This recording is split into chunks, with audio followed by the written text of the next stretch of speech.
We have one from Benita S. in Mason, Michigan. And Benita says, I have a home that I bought from the county in a tax sale over 7 years ago. I went to sell it and I can't close on it because the title company will not give the buyer title insurance. What does this mean for me? Also, why is this an issue? From Benita in Mason. We've had this before. I mean, this comes up quite often. So the tax sale process is like a foreclosure sale. The county is foreclosing on a piece of property to collect their taxes.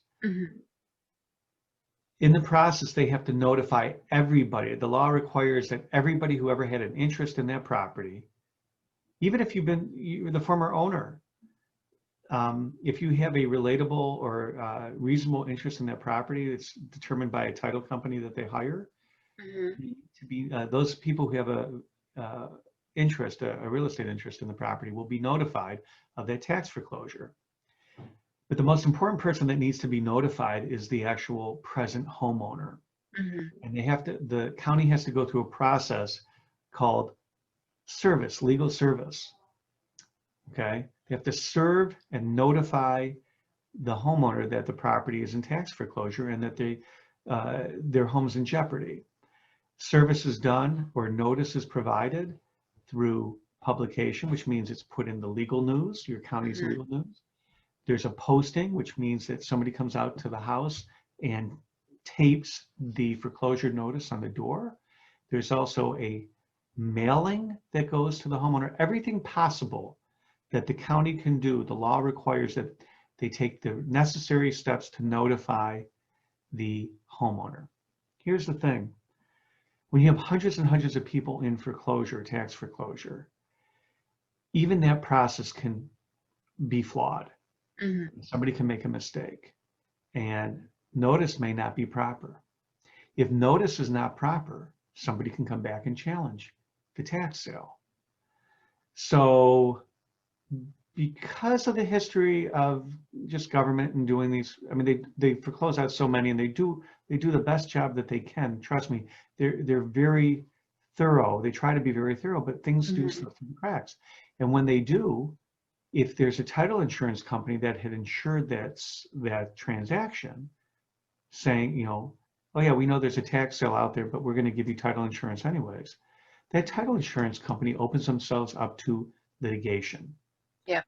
Now they have to defend any claims of ownership for the property because the former homeowner can challenge that tax sale. Okay. Now, technically, if you follow me on that, basically, tax sales are lawsuits waiting to happen. Okay. They're out there. Challenges to title and ownership are always floating out there. And under the law in Michigan, I'd have to check with Ohio. I believe it's 5 years as well. It may be a little bit longer. It might be 7. But under the laws in Michigan, there's a 5-year statute of limitations where a former homeowner can come and challenge the tax foreclosure process. And a title insurance company does not want to have to defend against that. Now, she said 7 years. Yes. This is 7 years old. So you might say, gosh, it stands to reason that it's only 5 years. So why wouldn't the title company just take care of it? If it's 5 years, they should look the other way because the statute said 5 years. Well, because it's standard in the industry that they want it taken care of and they want you, the new homeowner, to get that title quieted, meaning any claims that are outstanding for a problem with the tax sale, you go to court, we go to court, and we quiet the title against everybody who ever had an interest in that property. Then we get a judgment. We take that judgment, we give it to the title company, and the title company goes, thanks for doing our job. The homeowners paid me to do that work. But the title company doesn't have to deal with it. If they had to insure over those 5 years, 7 years, 10 years, they'd have a mess. They'd be sitting there paying attorneys, and they don't want to pay the attorney. They want you to pay the attorney. So that's why she is told they're not going to close, and that's Right. why she has that issue. Do you Gotcha. understand? I do understand. Yep. It, I understand on both ends for both parties, in the defense of the title company. If one title company is absorbing all of these you know, situations, which they are then putting out all of what it takes to cover the cost right. for the legal fees, etc. I can understand why they don't want to take that on. Whereas for the seller, this might be a one-time expense for Right. her, Right. and with the title company, it's just an infinity It expense. would be daunting. Yeah, Right. if they were the ones that had to absorb that And there's a responsibility for it. process for that, Blair. It's really a lot of work to make sure that the foreclosure process was done right. Mm-hmm. And even when you do that work and come back to the title company, go, here you go. Mm-hmm. I see everybody was noticed, blah, blah, blah. It doesn't matter.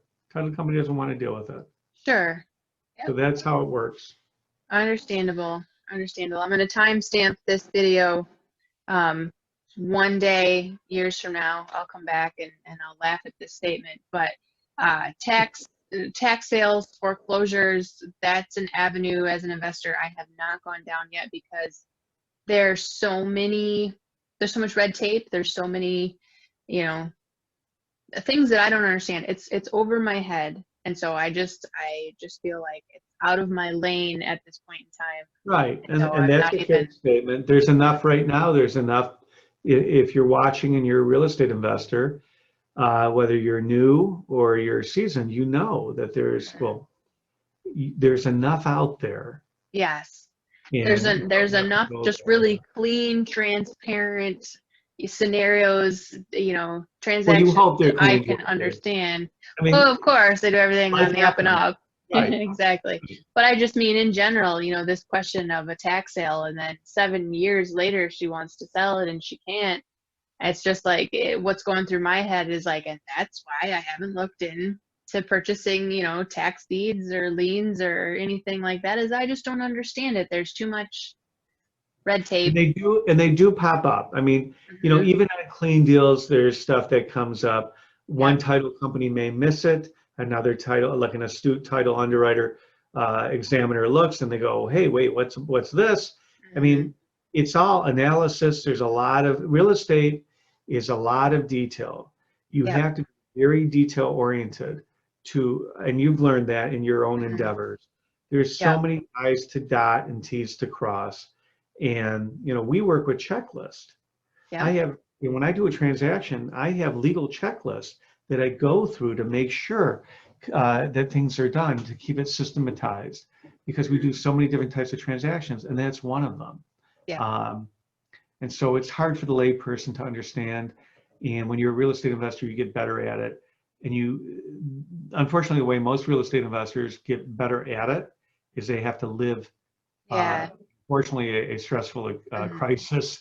They go Yeah. through a crisis in the transaction, and then they go, I'm not going to do that again. And then they're Mm-hmm. more astute, and that's what experience is about.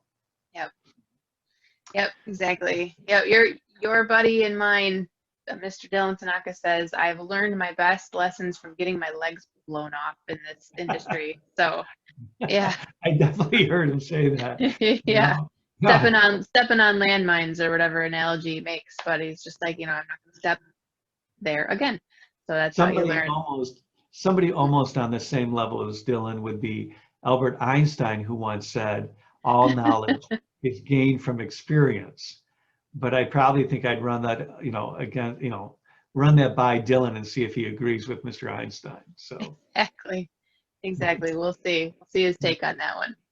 Well, all right, David, thank you so much for answering all of these questions this evening. We really appreciate it. For the viewers who are just hopping on right now, though, let us know, David, if we want to reach out to you for your legal services encompassing real estate law and all of the outliers, how can we get a hold of you? So for real estate, financial disputes, and contract issues, I have a great group of attorneys that work with me. We're a boutique law firm Mm. with tons of experience, and the number that can be reached at is 888-789-1715. You can also go online to provenresource.com, Mhm. and there's so much there, and there's areas there that you can just reach out to us on the website. And then lastly, you can just type in my name, which is David Sobel, spelled S-O-B-L-E, and you're going to see us pop up online. Look at our Google reviews and our AVO reviews and our social survey reviews and LinkedIn reviews and Facebook reviews. We have hundreds and hundreds and hundreds and hundreds of reviews. Yep. And one of those will actually probably lead you right to our office. So Yep, I'm definitely go, and we're always happy to talk and give people good insight as to how they should proceed in real estate. All right, absolutely. All right, well, thank you so much, and thank you to everyone who was watching with us. We appreciate it. We hope everybody has a great evening. And David, we'll talk with you next time. Thanks, Blair. I appreciate it. Have a great night. This was a good Yep. session. Take Yeah, care. it sure was. You bet. Take care.